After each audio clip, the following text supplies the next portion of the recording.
এই এই তোরা লিখে এনেছিস তো? হ্যাঁ হ্যাঁ, তুই লিখিস নি? হ্যাঁ, না ভালো লাগে না, পড়তে ভালো লাগে না, ভালো লাগে। কিরে তোরা কি করছিস? হ্যাঁ শোন, একটা ভালো খবর দেব।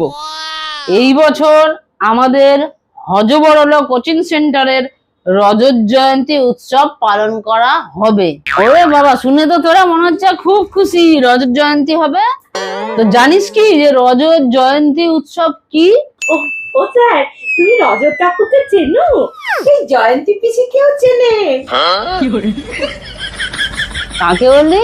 রজত কাকু, জয়ন্তী পিসি, এরা আবার কারা রে? রজত জয়ন্তী মানে তো তাই স্যার, যখন রজত কাকু আর জয়ন্তী পিসির বিয়ে হলো না, তখন তাদের বিয়ে বাড়ির সামনে লেখা ছিল রজত জয়ন্তী শুভ বিবাহ। বিশ্বাস কর, তোদের থেকে এটা আমি এতদূর আশা করিনি। তোরা যে উত্তর দিলি না, ও এতটা আশা করিনি। তোরা অনেক জানিস, আর তোদের জানার জন্য আমার আমার একদম দম চলে যায়, অক্সিজেন চলে যায়।